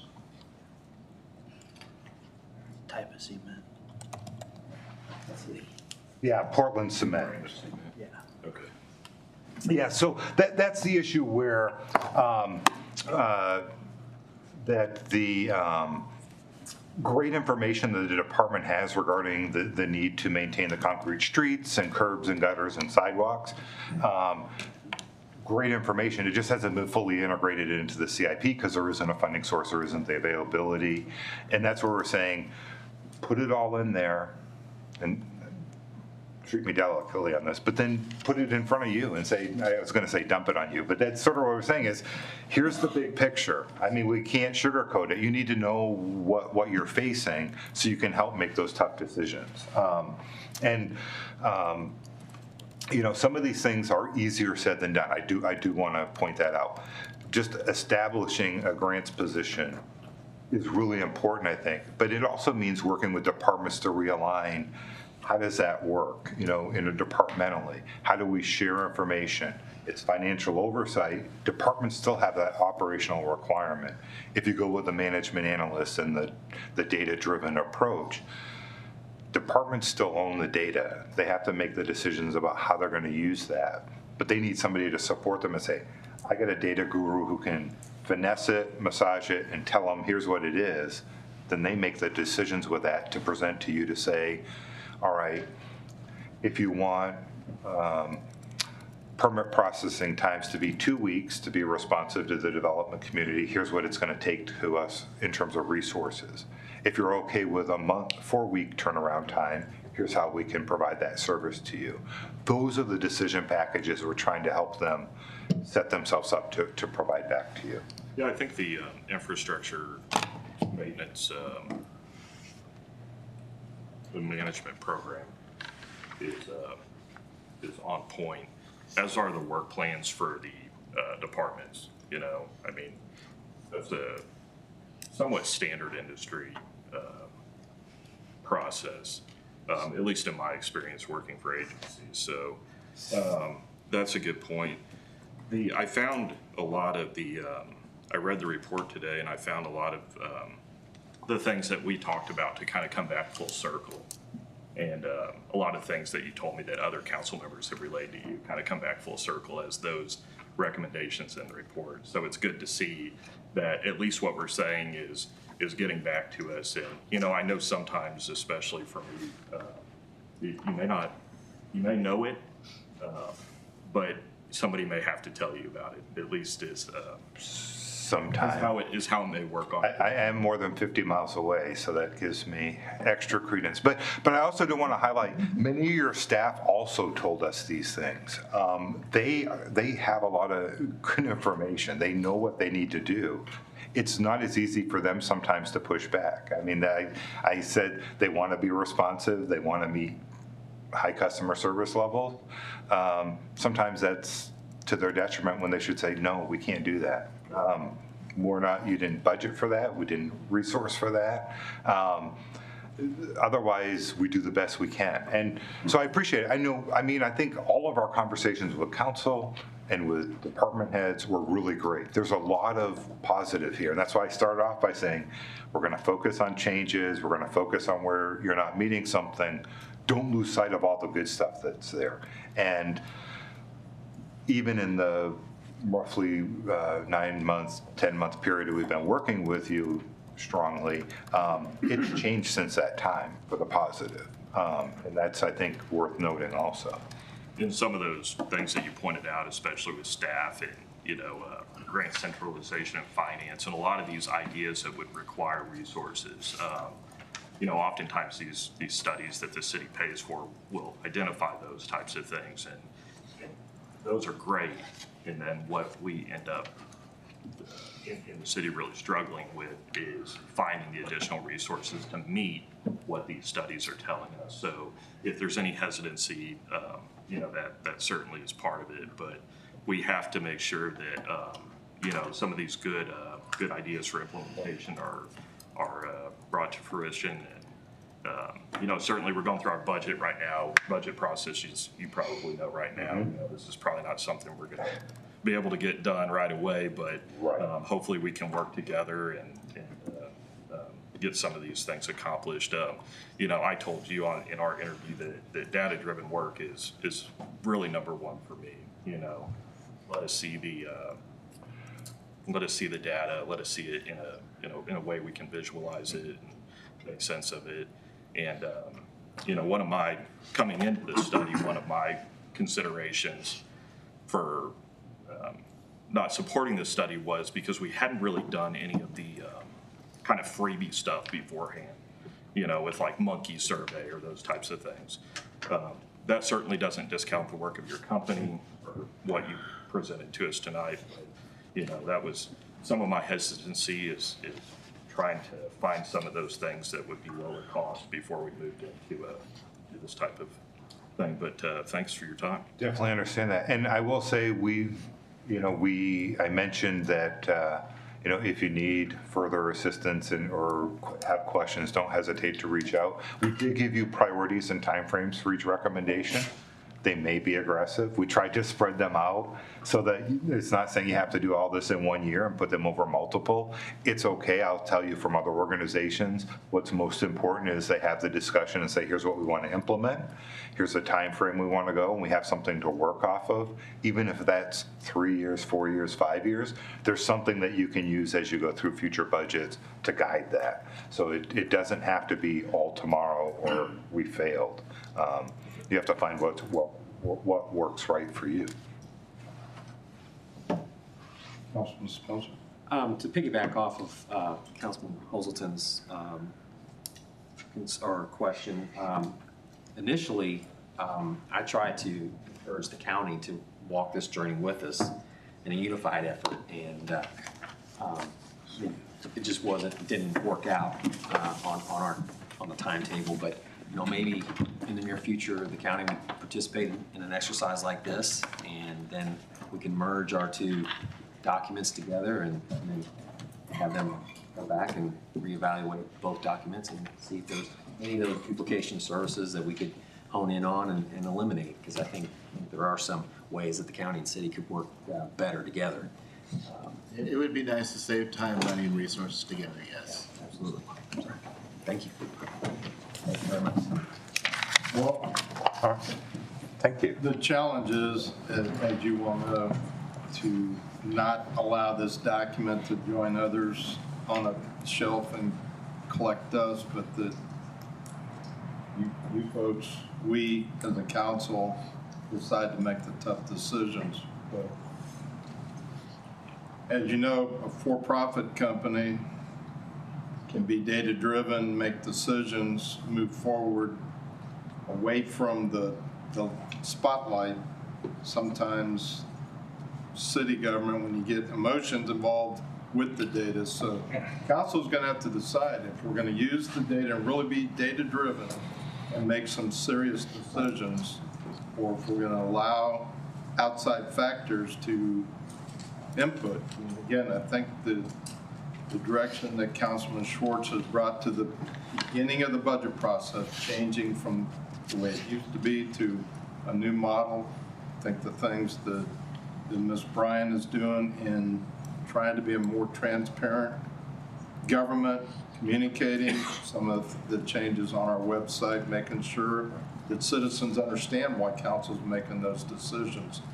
With that, you mentioned there's some dollars potentially left in the fund, and I hit our city administrator fairly cold, but I asked him if he would make just a couple of comments on where do we go from here, because I'm not interested in this thing going to the shelf. There's some really good opportunities in here to move this city forward, but it's going to take 10 of you, 11 of us making decisions that sometimes are not going to be comfortable. So, Mr. Grant. Thank you, Mayor. Yeah, we will work with Alan over the next few weeks and just make sure that we understand what this implementation phase might look like and where you've seen it successful in other communities. But really with the committee structure that we have here, there's really two paths to go as far as I can tell. One is, you take that document in totality and you try to grind through the whole thing, but I think what makes maybe a little bit more sense is to really divide it up into the committees that we have that work on these issues. month to month and really put it as an implementation of matrix recommendations on their agendas every month. And really try to keep it on the forefront for some of these so they can work through those at the staff level and committee level to really hone in on what the priorities are and what the implementation struggles might be and what that timeline looks like for some of these, and if they even want to do them or not. Correct. So we'll probably be doing that at the staff level over the next few weeks, really working with you and honing in on some of this, and then really trying to get it to the committees over the next few months so we can continue the work. Okay, sounds good. And I liked your recommendation that it needs to be outward focusing, letting the community know what's going on, but you talked about either using Ms. Bryant's position or the clerk's position to make sure our staff knows what's going on, because they're going to be key in whatever change they're made to implement the changes. So, absolutely. Again, thanks. My pleasure. Thank you for having me. I know you have a long agenda, so I appreciate it. Thank you. All right. Well, thanks for the comments, and there's a lot of work ahead. So, buckle up, get ready. See, that takes us to. Still on page 1, item 8D. We'll see if we can pick up the pace here, but thank you. That was a very important project. But 8D, Ms. Perry, financial updates, and you've got information in your packet. First page of the financial update talks about the sales tax revenues. The general fund sales tax revenue came in for the receipt month of August, and it was below the projections, $12,104. Year to date, it is $392,177 above the anticipated budget collections. Capital improvement tax also down in this collection period, $17,763.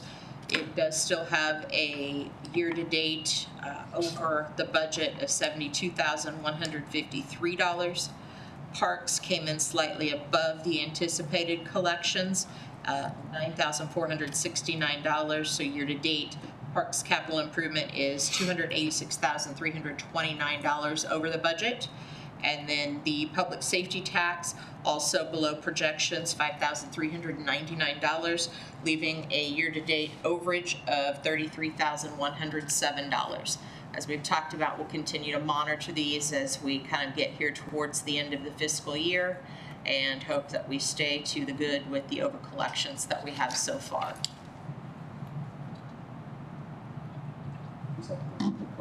Councilman Spencer.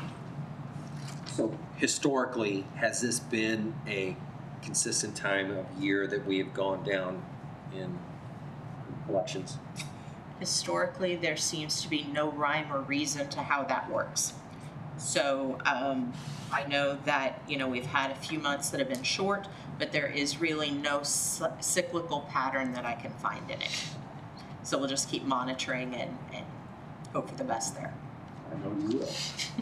I think we can say that the state is experiencing the same trends in the state budget related to sales tax revenues. Next 4 pages are actually just an individual breakdown of those particular funds, kind of an idea of where we are on target. I'm actually going to go to the revenue model report. On the summary report, you will see here the sales and use tax. There's the $392,177 we just talked about in the general fund sales tax. Basically, what we are looking at as of the end of July, we are projected for being over budget in revenues by $1,588,000. Again, that'll change as we progress through the remainder of the fiscal year. We have had some individual variances if you go to the next pages. As we've talked about, gas utility taxes down from the anticipated budget that we put in there. That's really weather driven. So we're hoping to be able to make some of that up in some of the other areas. I'd be happy to answer questions on any of the individual accounts here, but there's really nothing here that's really varied from what we've spoken about in the past. All right, seeing none, we're going to go ahead and move on to item 9, committees, administration committee, Councilman Allers. We have a meeting tomorrow morning, 7:30, across the hall, across the room. All right, Councilman Schwartz, any update, Finance Committee? Finance is currently scheduled for 9/19. With budget going on, we'll just kind of decide at a later date if that's necessary to have or not. I know Ms. Perry does a great job of getting the packets out, whether you meet or not, so thank you very much. Safety, Councilman Michael. Yes, thank you, Mr. Mayor. Public safety will be September 26th, 4 o'clock at the police training room. 26th, is that what you said? 26th, I'm sorry. And Public Works, Councilman Spencer. We will meet September 12th at 7:30 here in the council chambers. I just had 2 things I was going to comment on. A couple Saturdays ago, I had the privilege, and I think some others, went to a fundraiser, and a hockey game broke out. So I thank our police and fire departments for that very successful event, and our parks. And I talked to some people that night. We are so blessed in this community to have a facility like that, and not to take any away from our firefighters and our police, but the youth hockey kids that come out there during, I guess, period 1 and 2 was fun to watch, having had a couple in that category. I think, Mr. Molman, do you have hockey players? Yeah, he aged out of that group. But it was a great evening. Thank you so much for what you folks did for the fundraiser, and we had a fun night. Next day, I got to go out to a bike rally out at, I apologize, Binder. I talked to historians on both sides. So went out to the park, and I compliment Mr. Griffith and the parks people. I heard so many positive comments. There were 650 or so bikers from all over the state of Missouri. This is the 4th year they've been out there. I think your folks were mowing hay, moving hay. Sunday morning, there was a wasp/hornet's nest that had to be moved, which I don't think they were able to move, so the course was changed, but the parents could not have been nicer. I heard nothing but positive comments about the park, the facilities for the race. Jefferson City, parents saying, we got here early, we went down to the Capitol, we stayed in your hotels, we went to the restaurants and shopped. It is an amazing event, and one of the mothers even took a picture of me fist pumping her son, and that was his highlight of the race. Wow, that's pretty cool. But they sent the picture to us, but compliments to our Parks Department, because you guys had a busy weekend and things come off flawless. So that's the only 2 things I had to talk about. Takes us to item 10, consent agenda. I would entertain a motion. Will be approved. Motion, the second. All in favor? Aye. Any opposed? Bills introduced, 11A, 2021-030.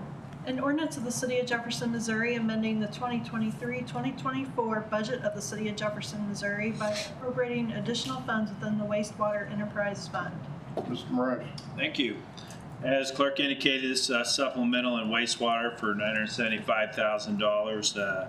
The purpose is to start some additional projects in the wastewater group.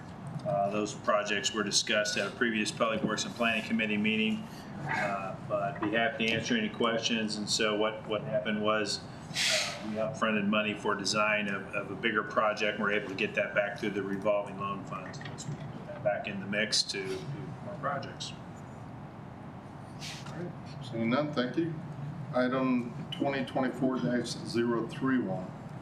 An ordinance of the City of Jefferson, Missouri adopting a budget and personnel classification plan for the city for the period of November 1, 2024 to October 31, 2025, and appropriating money in the city treasury to pay the cost of operating the city government during that period in accordance with the budget. Ms. Perry? This is for the FY25 operating budget. The general fund proposal is $41,093,637 with additional funding for other funds, including the Capital Projects Fund. bringing the total FY 2025 City of Jefferson budget to $86,463,673. Putting this on the agenda now so that when council is ready to approve the budget, the item is there to proceed with that. I'd be happy to answer any questions. Seeing none, we'll move to item C, 2024-032. An ordinance of the City of Jefferson, Missouri, amending Chapter 8 Building and Building Regulations of the Code of the City of Jefferson pertaining to abandoned buildings. Smith. All right, yes, thank you, Mr. Mayor. This bill is amending current section of the city municipal ordinance that has to do with abandoned buildings. Just for a little background, the city currently has an abandoned building program. Generally, it's relegated to residential properties. The reason you have an abandoned building program, a lot of communities do have similar programs, is to basically allow the city to identify, monitor, and require registration of these buildings with the city to allow them to better, I think, monitor and enforce property maintenance codes and other city codes that, if not followed, lead these properties and these buildings into a situation where they become blighted. And so blighted properties then, very well documented, can have ongoing negative impacts on property. So an abandoned building program really is designed to identify these programs so the city can monitor them to make sure that they don't continue to run afoul of any city ordinances. There's associated fees that go along with that, and those recognize that the city does expend additional resources in monitoring and inspecting these properties when they do become abandoned. So we did receive some inquiries about expanding this program from just residential to also include commercial. Commercial properties have some of the same characteristics as abandoned residential properties do. So that, I think, from that standpoint, makes a lot of sense. So our staff began looking at some other communities that also do commercial abandoned building programs.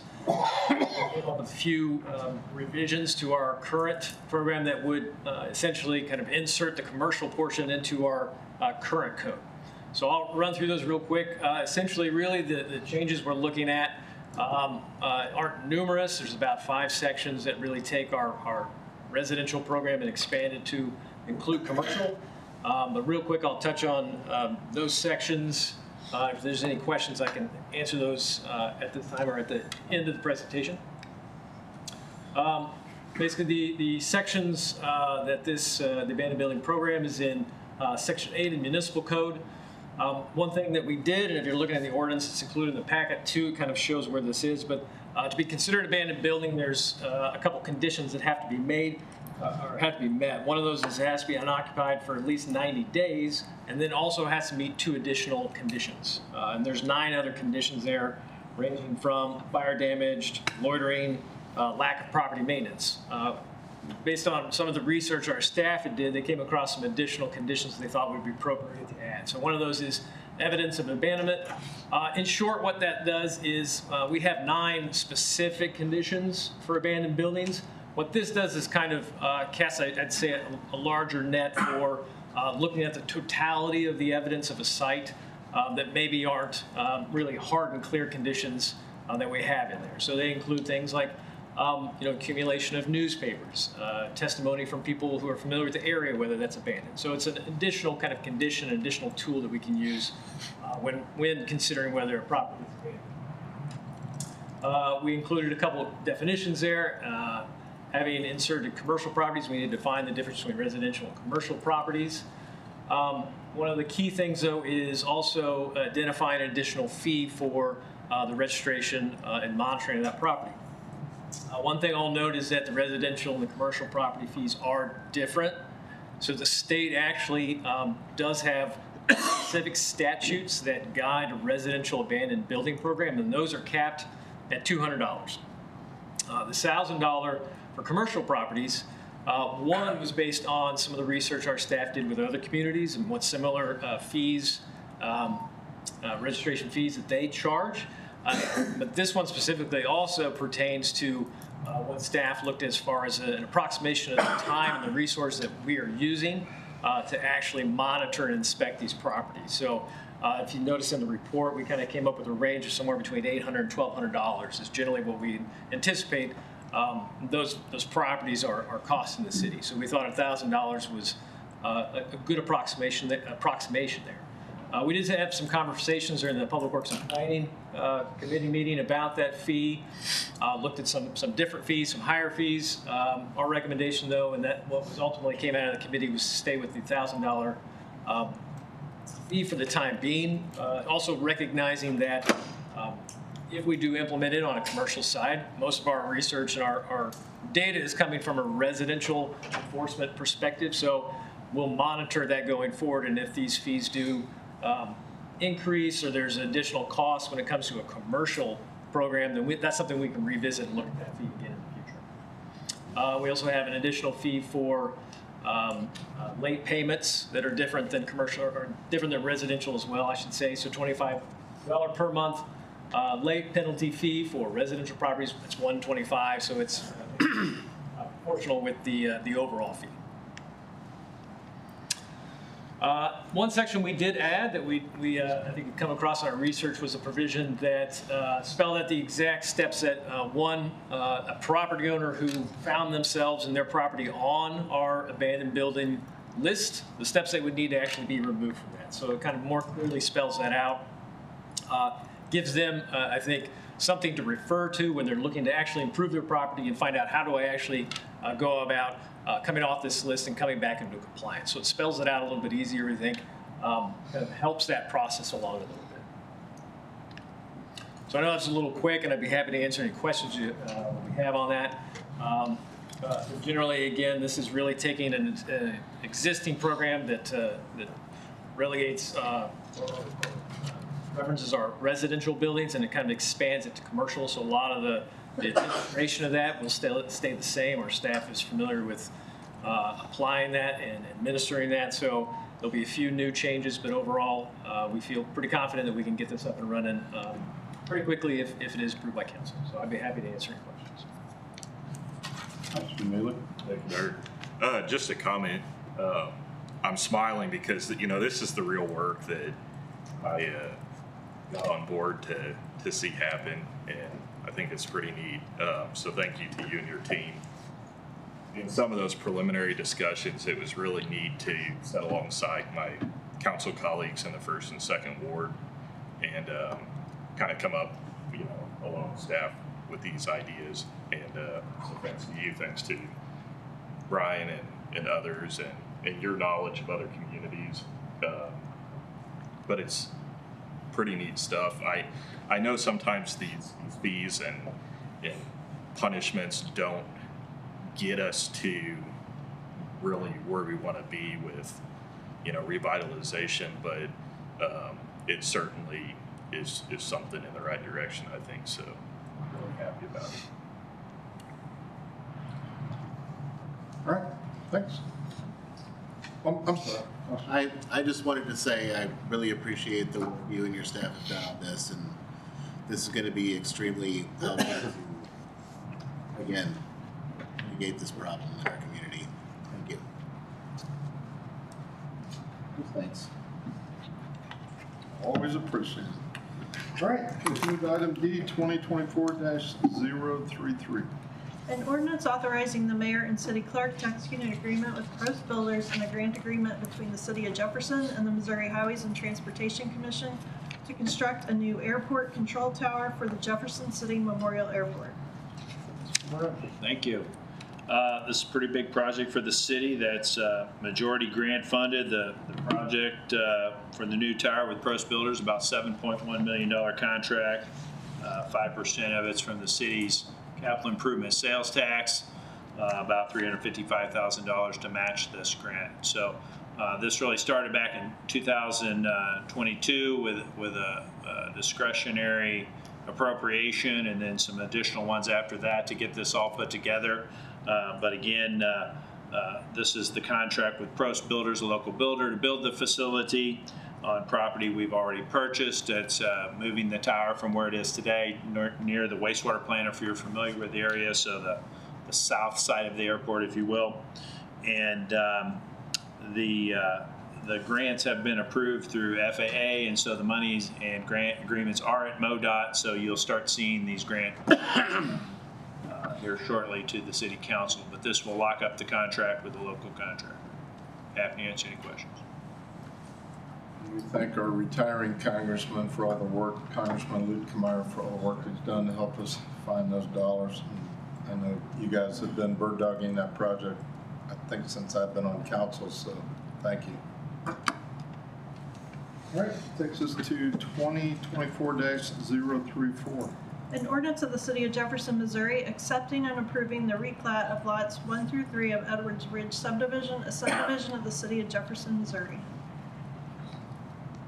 Back to you, Mr. Smith. All right, thank you. A short presentation here. Really short, though, so this is a pretty straightforward request. So this was a subdivision that was approved just last year. Edwards Ridge subdivision on Route CC. I think it was approximately 25 residential lots. So they subdivided here with approximately, looks like 26 lots off of a new cul-de-sac road coming off Route CC. The properties here in question are lots 1, 2, and 3. You see in the blue outline there. And during design and I think pre-construction, they realized that the extension of the sanitary sewer there may become rather difficult. So instead of extending that all the way through those 3 lots, which they'd be required to do, they're going to combine it into 1 residential lot. So that'll kind of decrease some of those costs for the time being, and essentially would create 1 lot out of those existing. So that I'd be happy to answer any questions. All right. Item F, 2024-035. An ordinance of the City of Jefferson, Missouri, authorizing the mayor and city clerk to execute an agreement with Cole County setting procedures for the sales tax H joint city and county capital improvements projects. Back to you, Mr. Moraes. Thank you. As clerk indicated, this is a updated agreement with Cole County for the joint projects with the city and county participating in. The agreement's for still $11 million, which has long been kind of our cost share agreement with the county. Many sales taxes now, but this agreement goes back and then kind of outlines, provides an outline of those funds. One of the projects already essentially completed is the cart facility. Would be contributing a little over $1 million each for that facility, which is the new rail terminal on the east end of town. The other projects are in design or getting near bidding, include Wildwood Extension. That's off Edgewood, as most people would know. The Monroe Street, reconstructing Monroe Street from the highway, 5063 highway to just past Dunklin. New signal there, that's getting ready for bid. The High Street Viaduct, that project's in design. We've been applying for grants. We're trying to move, you'll probably see some paperwork about moving that agreement forward a little further, trying to hone in on the design a little further. Of course, it's a very large project, wouldn't be funded by sales tax. I think just the numbers coming back around $15 million for that project. Then the Stadium Edgewood area, and the idea is to start preliminary designs and looking at right-of-way acquisition through there, so in future sales tax, those projects can move forward a little more expeditiously. And then lastly, Madison Street was talked about adding an overlay, essentially project for that, where we update some of the curb ramps, stormwater, et cetera. Some of that stormwater actually feeds into Franklin Street, where we've had some difficulties, so we've kind of accelerated a little piece of that. We'll be seeing more about that in the near future. But the cost outlines are in the agreement in the packet, and be happy to answer any questions. I know Mr. Landwehr's here. I don't know if you had any comments. You were just here, but thank you for all your work in helping us pull this project together. It's kind of warped over the couple of years, but I think we're on the same page. So thank you. You're welcome.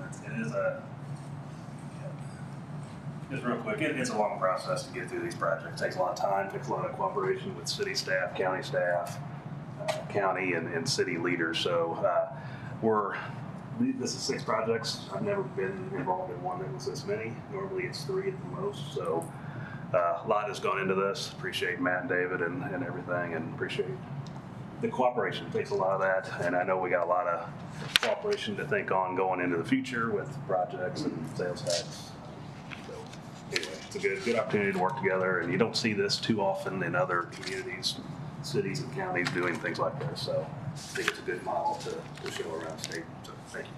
Thanks. All right, move to 2024-036. An ordinance of the City of Jefferson, Missouri, authorizing the mayor and city clerk to execute a development agreement with FAR JC Holdings LLC. Mr. Molman, you're gonna. Yeah, thank you. So if approved, this bill would approve a development agreement with JC Farr Holdings LLC. That group is a landowner adjacent to the Wildwood extension, the proposed Wildwood extension that Matt just talked about. And so what the development agreement does, it obligates the private landowner to engage in some residential development along Wildwood if the city is successful in extending the Wildwood extension to the city limits. That's for purposes of this agreement, that's all that is required is to the city limits. And so if that is accomplished, then the landowner promises to build at least 4 residential units. But also very important to this project is that it allows for the city to access 50,000 cubic yards of material fill to be mined from that property, which will be used as part of the Wildwood Extension project, which constitutes fairly significant cost savings for that project. So also another component of that agreement. Basically, as part of the Wildwood Extension project, if the city can bring it to a minimum level that this developer can access and serve his property, then he has agreed to start residential development on his property. So I'd be happy to answer any questions. Councilman I Miller. have one question. I'll make it real quick. I've been here a while. Since the city's not in the mining business. I'm sorry, what's that? Since the city is not in the mining business, we would contract that work at some point. So I actually believe the county would probably contract that work since they would be the project administrator on the Wildwood extension. But yeah, that's not something that we anticipate using our own folks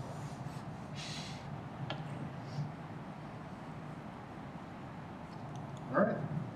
Takes us to item 12A, bills pending 2024-028.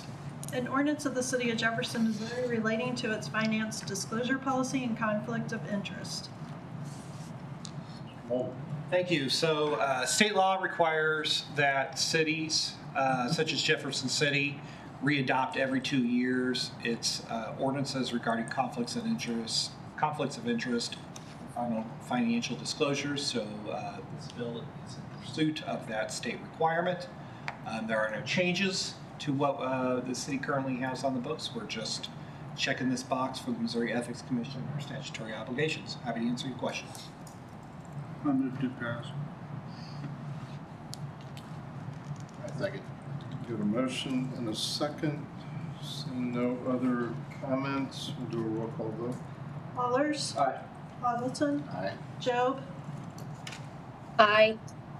Lester. Aye. Michael. Aye. Neely. Aye. Schwartz. Spencer. Aye. Spicer. Young.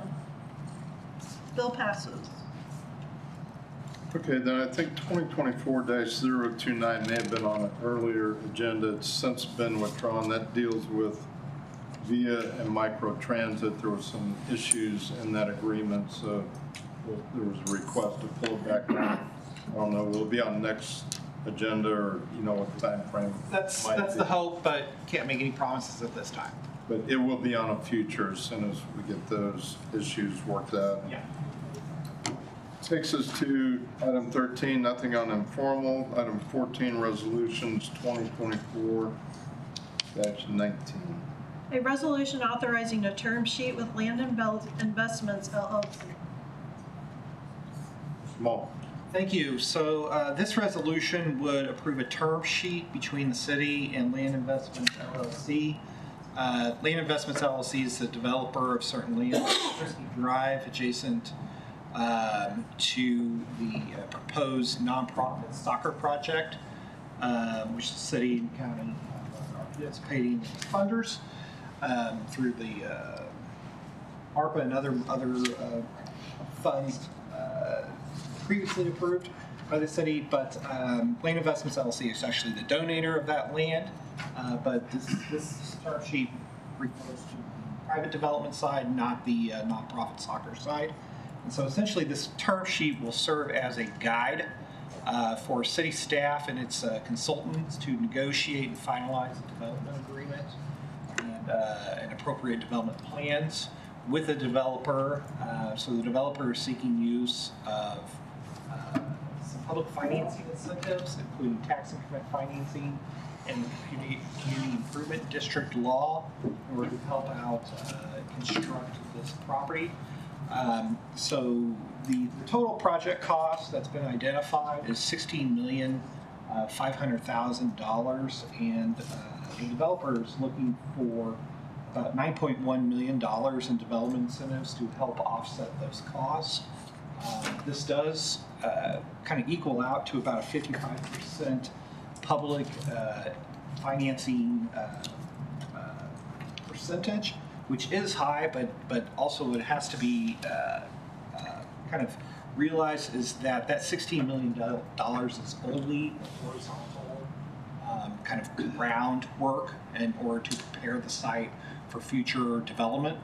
And so that doesn't include any type of unknown vertical development that would go onto the land. And so once there's future investment, because the site has been prepared, and that percentage of public investment that is going into the project gets driven down. Also important to remember, this is a pay-as-you-go TIF is what is being contemplated here. And so what that means is that the developer will pay for all the improvements itself, and then can seek reimbursement from TIF and CID funding sources as those funding sources come online. And so essentially it is the developer that is taking the risk in order to build out the development and make it attractive for third-party developers and eventually tenants to come in onto the property. And so if the developer is unsuccessful in creating interest and driving business to the site, then this public financing will not become available to it. And so it's up to them to create the business that creates the tax revenue, and then which opens up the possibility for public financial participation.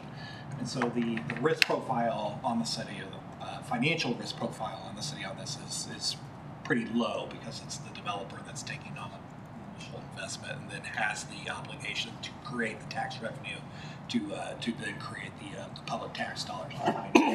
But like I said, this is a plan that generally the city staff will follow when formulating a final development agreement and final plan.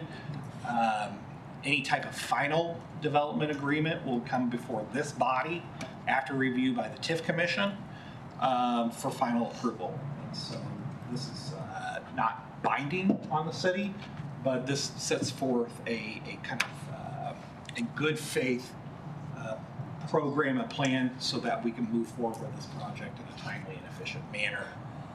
So with that, I'd be happy to answer questions. I also note that Luke Holschneider from JC Rep is here, also working with the city in their role as the city's economic development partner.